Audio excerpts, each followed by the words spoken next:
चलो तो ये रहा कंपाइलर का वॉल्यूम नंबर 1, पहला पेज, रिस्क मैनेजमेंट। वार का कॉन्सेप्ट आपने समझ लिया। आपको ऊपर ऊपर से भी समझा होगा तो भी चलता। एक चीज़ दिमाग में रखिए कि आप पहली बार पढ़ रहे हो। बहुत बार ऐसा होता है, मेरे साथ भी ऐसा हुआ था कि पहली रीडिंग जो होती है हर सब्जेक्ट की, उसमें हमें बस धुंधला धुंधला सा ही समझ में आता है। ज़रूरी नहीं है हर चीज़ आपको 100% समझ में आ जाए। ये भी आप खुद से एक्सपेक्ट बिल्कुल मत करना कि सर एक बार क्लास देखने के बाद जब मैं सॉल्व करने बैठूंगा तो मुझे 100% आंसर आ जाना चाहिए। That's not possible. इसीलिए 3 से 4 रिवीजन की ज़रूरत होती है। रिवीजन का इम्पॉर्टेंस ही यही है कि जब आप तीसरी या चौथी बार उस चीज़ को रिवाइज करोगे तब आपको कॉन्फिडेंस आने लगेगा, तब आप खुद से क्वेश्चन सॉल्व करने लगोगे।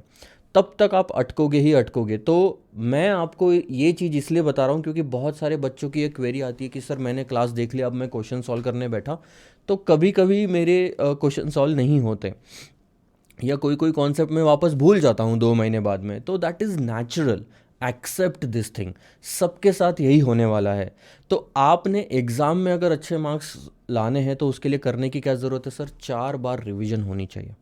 4 बार रिवीजन कैसे करनी है ये ड्यूरिंग द क्लासेस मैं आपको बताऊंगा कि रिवीजन कैसे की जाती है, और हर अगला रिवीजन पिछले रिवीजन से कम टाइम लेता है, ताकि आपकी लास्ट वाली रिवीजन चौथी या पांचवी जो भी हो वो 1 से 1.5 दिन के अंदर पूरा एसएफएम कवर कर लेगी।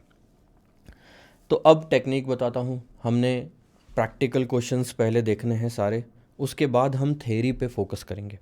पहले पूरा प्रैक्टिकल पोर्शन जो कि तकरीबन 80 to 85 मार्क्स का है, उसके बाद 16 मार्क्स जितना, 16 से 20 मार्क्स जितना हम थ्योरी पोर्शन कवर करेंगे। सो थ्योरी के बारे में मैं बाद में आपको सब कुछ बताऊंगा।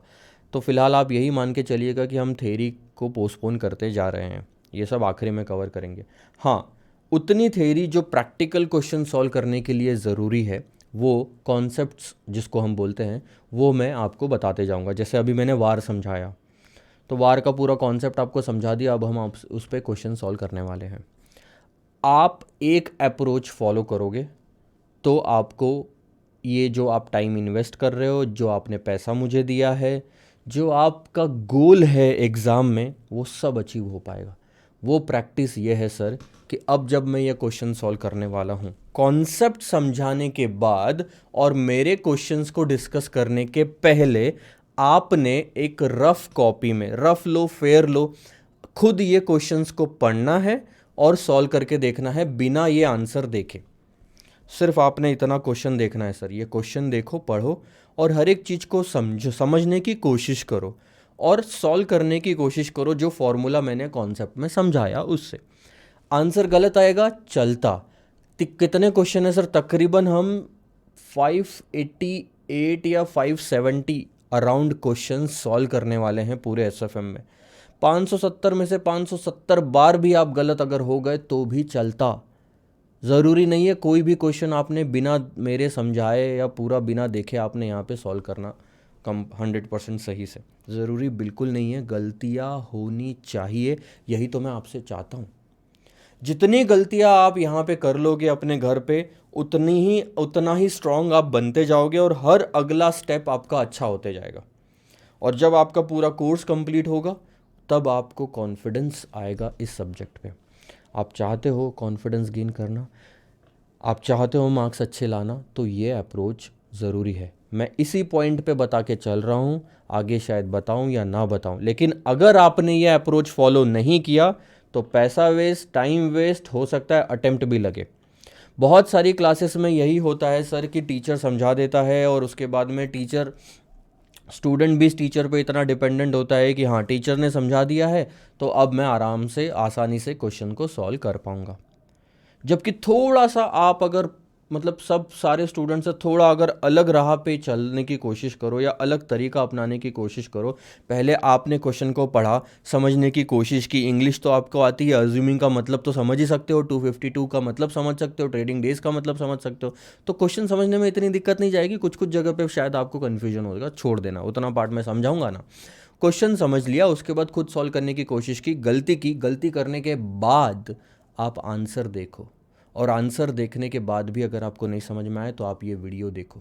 जहाँ मैं आपको समझा रहा हूँ। मैं तो हर क्वेश्चन को समझा के आगे बढ़ जाऊँगा, लेकिन आपने अप्रोच फॉलो करना ज़रूरी है। ये चीज़ पे मैं बहुत ज़्यादा फोकस कर रहा हूँ, ठीक है। तो यही अप्रोच रखेंगे आप, तो ही आपको इस बैच का फ़ायदा है सर।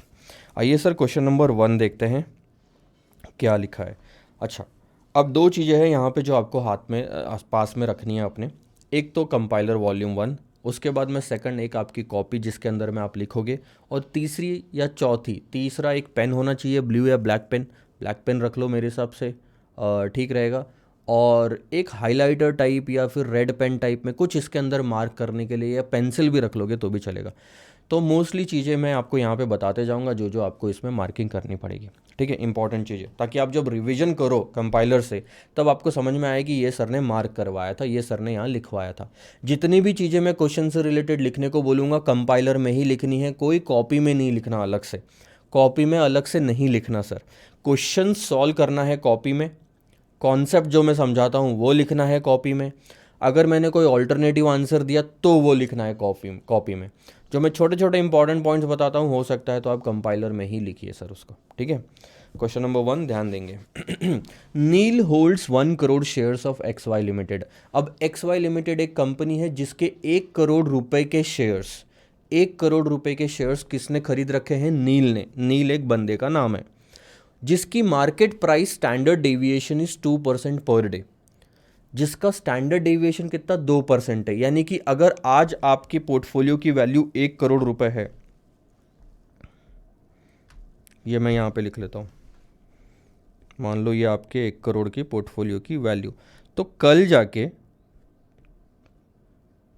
2% का स्टैंडर्ड डेविएशन है, कल जाके इस पे 2% का इंक्रीमेंट हो सकता है, यानी 2% आपको प्रॉफिट हो सकता है, या इसकी वैल्यू 2% से गिर सकती है। स्टैंडर्ड डेविएशन प्रॉफिट और लॉस दोनों बताता है, ठीक है, दोनों साइड में बताता है। Assuming 252 trading days in a year, एक साल के अंदर में अगर आप ध्यान दोगे तो 365 दिन होते हैं, लेकिन इन्होंने यहाँ पे क्या लिखा है? 252 ट्रेडिंग डेज, 252 ट्रेडिंग डेज। अब ये कैसे होता है मैं आपको समझाता हूँ। 365 दिन, ठीक है, ये होते हैं। अब जो स्टॉक एक्सचेंज शुरू रहता है वो है सर मंडे टू फ्राइडे, यानी कि हफ्ते में 5 दिन शुरू रहता है, 10 दिन बंद रहता है। सॉरी, हफ्ते में 5 दिन शुरू रहता है, 2 दिन बंद रहता है, ठीक है। मैं 5 × 2 कर बैठा था इसलिए 10 बोल दिया। सो 2 दिन बंद रहता है। टोटल हफ्ते कितने होते हैं sir? Weeks in a year, 52 weeks are there in a year. So 52 weeks ये हो गए। इस तरह से 104 दिन तो सिर्फ छुट्टियाँ ही होती है, तो ये 104 हम इसमें से माइनस कर देते हैं, 1, 6 और 2। अब कितना बचा? 261 डेज़। 261 ट्रेडिंग डेज़ होना चाहिए। लेकिन इसके अलावा भी जैसे दिवाली हो गया, या फिर कुछ कुछ पब्लिक हॉलीडेज़ होते हैं जिस दिन स्टॉक एक्सचेंज बंद होता है, तो वो दिन भी अगर आप माइनस कर दो तो on and around 252 trading days आते हैं जिस दिन ये शेयर्स ट्रेड होते हैं। इसलिए 252 ट्रेडिंग डेज लिया है हमने जिस दिन शेयर्स ट्रेड होते हैं। Determine the maximum loss level. Maximum loss level, कितना ज़्यादा से ज़्यादा नुकसान हो सकता है। तो अगर जब ये नुकसान की बात कर रहा है तो क्या हमारे काम का है? क्या ये स्टैंडर्ड डेविएशन नहीं है सर, क्योंकि standard deviation profit and loss दोनों बताता है और हमें सिर्फ लॉस की ज़रूरत है। तो इस स्टैंडर्ड डेविएशन को हमें लॉस में कन्वर्ट करना पड़ेगा, और कन्वर्ट करने के लिए जी स्कोर से मल्टीप्लाई करना पड़ेगा, ठीक है। आपको जो मैक्सिमम लॉस बताना है वो है 1 ट्रेडिंग डे, मतलब किसी भी एक दिन में मैक्सिमम नुकसान कितना हो सकता है, और टोटल 10 दिन में मैक्सिमम नुकसान कितना हो सकता है। तो आपको वार जो निकालना है वो है 1 डे वार और 10 डेज वार निकालना है विथ 99% कॉन्फिडेंस लेवल। ये आपका कॉन्फिडेंस लेवल है जो हमने कॉन्सेप्ट में देखा था। मोस्टली 3 तरह के कॉन्फिडेंस लेवल आपको इस पूरे चैप्टर में मिलेंगे। एक तो 90% कॉन्फिडेंस लेवल, एक है 95% कॉन्फिडेंस लेवल, और एक है 99% कॉन्फिडेंस लेवल। कभी भी ऐसा नहीं होगा कि आपको 100% कॉन्फिडेंस लेवल पूछा जाएगा, ये नहीं होगा। 100% गारंटी अगर किसी चीज़ की है तो रिस्क ख़त्म हो जाता है। रिस्क कब रहता है? कि जब इधर भी जा सकती है चीज़, उधर भी जा सकती है चीज़, that is called as risk. आप घर से निकलते हो तो एक्सीडेंट होने के चांसेस है। अगर आपको पता है कि 100% चांसेस है घर से निकलने के बाद एक्सीडेंट होने के, तो वो रिस्क नहीं है, वो एक्चुअल में एक इंसिडेंट है जो जिसमें एक्सीडेंट हो जाना है, वो रिस्क है ही नहीं। रिस्क तब होता है जब चांसेस होते हैं। So 99% chances are there, 95% probability and 90% probability. इस कॉन्फिडेंस लेवल पे आपसे वार वाले क्वेश्चन पूछे जाएंगे जिसका जी स्कोर आपको पता होना चाहिए।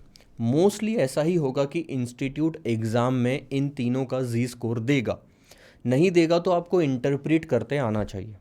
अब इन तीनों का जी स्कोर टेबल में देखना पड़ता है। टेबल में कैसे देखते हैं ये मैं आपको बताता हूँ। अच्छा, ये वाला मैं पार्ट ले लेता हूँ जिसमें समझाता हूँ कि देखो, ये वाला जो क्वेश्चन है ये मई 2018 में 4 मार्क्स के लिए पूछा गया, और यहाँ पे उन्होंने नॉर्मल टेबल से वो वैल्यू निकाल के दे दी कि देखो 2.33 is the Z score at 99%। अब हम टेबल में ढूंढते हैं। सबसे पहले तो आपकी बुक के आखिरी में ये टेबल होगा, ये जी स्कोर वाला टेबल है। अब ध्यान देना, ये जी है, ठीक है, जेड स्कोर बोलो, जी स्कोर बोलो, और ये जी स्कोर की वैल्यू है इधर वर्टिकल ये वाला और ये वर्टिकल हॉरिजॉन्टल वाला, और इसके अंदर जो है ये है क्यूमुलेटिव प्रोबेबिलिटीज़। हमें प्रोबेबिलिटी कितनी चाहिए? 99%, यानी 0.9900। ध्यान देना, ये 0.9906, 9904, 9901 और ये 9899, यानी इसके बाद और इसके पहले आता है 0.9900। अगर आप ध्यान दोगे तो 98, 99 और 9900, ये तो हमारी वैल्यू यहाँ पे होनी चाहिए। ठीक है, कहाँ होनी चाहिए सर? ध्यान देना, 0.9901।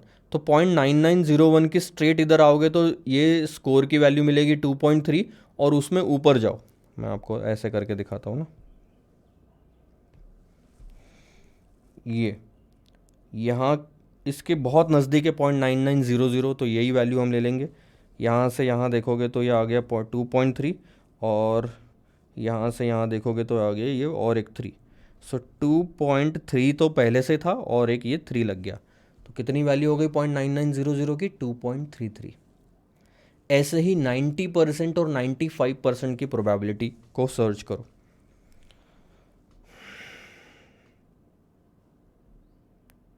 ये देखो, अब आपको इन दोनों के बीच में 0.9000 मिलेगा, 0.9000, और इसके बहुत नज़दीक मिलेगा वो, क्योंकि सिर्फ 3 स्टेप यहाँ से आगे, आखिरी में 97, 98, 99, तो ये पूरा 9000 आ जाएगा। ठीक है, यानी कि मैं इसके आसपास ले लूँगा तो ये एक वैल्यू हो गई मेरी, और मेरी कहाँ गया मैं, हाँ, ये एक वैल्यू हो गई, यानी कि मैं बोल सकता हूँ 1.28। 90% पे कितना है? 1.28 जी स्कोर की वैल्यू है। 99% पे 2.33 जी स्कोर की वैल्यू है, और 95 बचा है हमारा। 95 देखना, देखो ये रहा, इन दोनों के एग्जैक्ट बीच में है। यहाँ से 5 स्टेप आगे और पिछले अगले वाले से 5 स्टेप पीछे, तो सेंटर में आएगा यहाँ पे। तो ये मैं सेंटर में लेता हूँ यहाँ पे, और ये यहाँ पे, तो ये तकरीबन आता है 1.645। 1.645। अब 645 लो, 64 लो या 65 लो, कहीं कहीं पे अलग अलग दिया होगा। तो ये 3 वैल्यूज़ मोस्टली आपको एग्ज़ाम में आएगी, इसके अलावा तो और कोई ज़्यादा वैल्यूज़ आनी भी नहीं है। तो ये 3 वैल्यूज़ को या तो याद कर लो या तो एग्ज़ाम में दिया हुआ होगा मोस्टली। मैं आपको चिंता करने की ज़रूरत नहीं है कि भाई यार सर रटने बोल रहे हैं, ऐसा कुछ नहीं है कि मैं रटने बोल रहा हूँ, एग्ज़ाम में दिया हुआ होगा।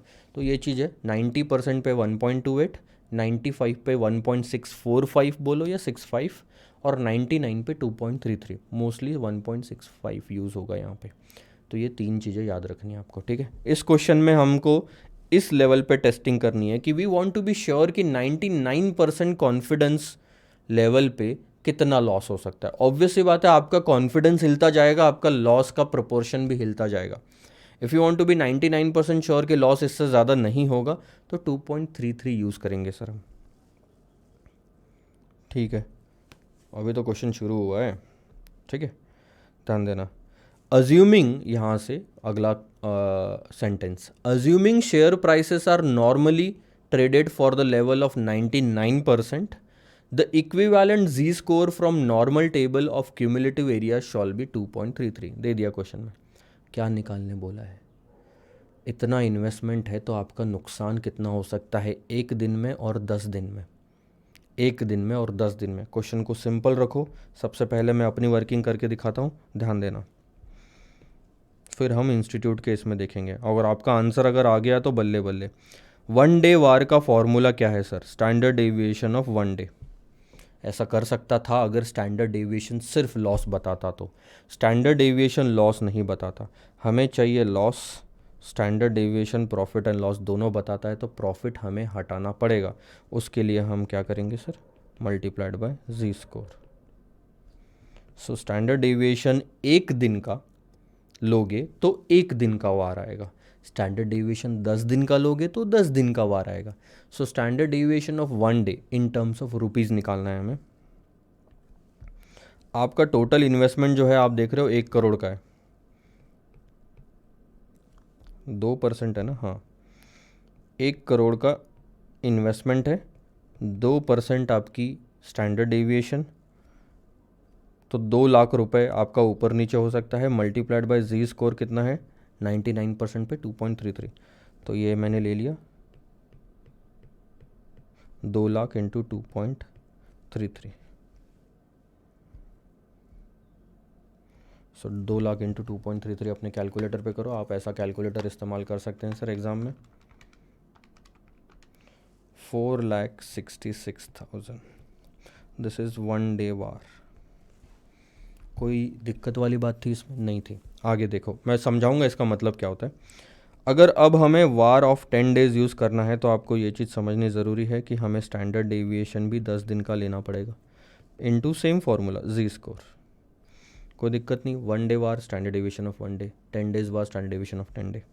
अब स्टैंडर्ड डेविएशन ऑफ 10 डेज़ हमें क्वेश्चन में नहीं दिया हुआ है, एक दिन का दिया है, तो हम कन्वर्ट कर सकते हैं। Standard deviation of one day into under root T, कि जितना स्टैंडर्ड डेविएशन दिया है उसको 10 दिन में कन्वर्ट करना है, इंटू जी स्कोर। अब देखो, एक दिन का स्टैंडर्ड डेविएशन आपका 2 लाख रुपए आया था, ये तो मानते हो। अंडर रूट टी यानी कि कितने दिन? एक दिन को 10 दिन में कन्वर्ट करने के लिए 10 लगते हैं, तो वो अंडर रूट 10 ले लिया, इंटू जी स्कोर है 2.33। अंडर रूट 10 की वैल्यू आती है 3.16227, इंटू 2 लाख अगर मैं कर लूँ तो वो वैल्यू आती है, तो वो आता है 632456 इंटू 2.33। ये 6,32,456 10 दिन का स्टैंडर्ड डेविएशन है। और ये आ गया अपना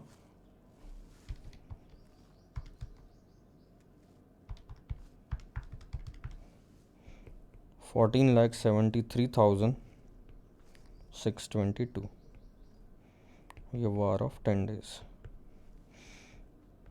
तो एक चीज़ समझो,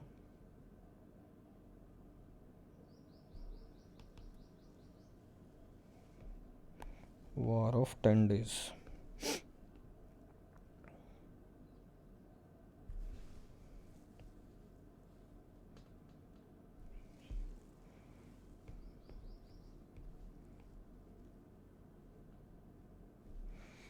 ठीक है, अब इसका मतलब क्या? अच्छा, पहले इंस्टीट्यूट के इसमें देख लेते हैं कैसे दिया हुआ है, उसके बाद हम आगे बढ़ेंगे। ये रहा, आपने वोलेटिलिटी निकाल ली, मतलब आपने स्टैंडर्ड डेविएशन को रुपीज़ में निकाल लिया, परसेंटेज में दिया हुआ था, तो 2 लाख रुपए आ गया। इसके बाद आप वन डे का स्टैंडर्ड डेविएशन निकालोगे। वन डे का स्टैंडर्ड डेविएशन का फॉर्मूला यही हो गया आपका वार का, VaR of 10 one day is equal to standard deviation of one day into Z score. ये रहा, standard deviation of one day कितना? 2 लैक्स, जी स्कोर हो गया 2.33, और ये हो गया 4.66 लैक्स। हमारा आंसर कितना आया था सर? 4.66 लैक्स। ठीक है, इसके बाद में 10 दिन का अगर निकालना है तो सेम आप यही चीज़ करोगे, VaR of 10 days is equal to standard deviation of 10 days into Z score. एक तो मैंने जैसे कि आप ये तरीका अपना सकते हो, इसका ऑल्टरनेटिव भी है, पहले मैं वो समझा देता हूँ। ऑल्टरनेटिव यानी दूसरा तरीका इसका आंसर निकालने का, कि जो इंस्टीट्यूट ने किया है, वार ऑफ 10 डेज आप इस तरीके से भी निकाल सकते हो, जैसे मैंने आपको फॉर्मूला बताया था, standard deviation of 10 days into Z score. उसके बाद हमने स्टैंडर्ड डेविएशन ऑफ 10 डेज को कन्वर्ट किया था standard deviation of 1 day under root T into Z score. अब क्या होता है ना कि स्टैंडर्ड डेविएशन ऑफ 1 डे और जी स्कोर को मल्टीप्लाई अगर आप करोगे, इतना ही पार्ट लोगे, तो वो एक्चुअल में बन जाता है वार of 1 day.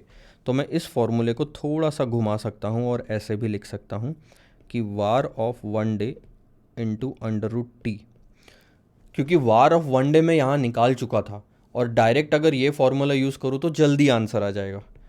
4,66,000 into under root 10 अगर आप करोगे तो भी आंसर आपका 14,73,622 के आसपास आएगा।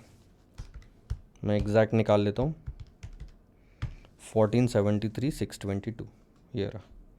तो आंसर सेम है, तरीका बस अलग अलग है, दोनों एक ही फॉर्मूले से बने हुए हैं। ठीक है, तो ये वही यूज़ किया इन्होंने।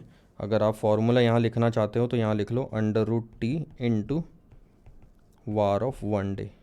मैं सजेस्ट करूँगा कि आप फॉर्मूला लिख लो यहाँ पे, एटलीस्ट ये इसके आगे वो फार्मूला जो मैंने रेड में लिखा है, इसके आगे वो फार्मूला, और या ये फार्मूला, या फिर हम यहाँ पे भी लिख लेंगे स्टैंडर्ड डेविएशन ऑफ 10 डे, तो standard deviation of 1 day into under root T into Z score, और फिर इसी को कन्वर्ट कर लिया VaR of 1 day into under root T.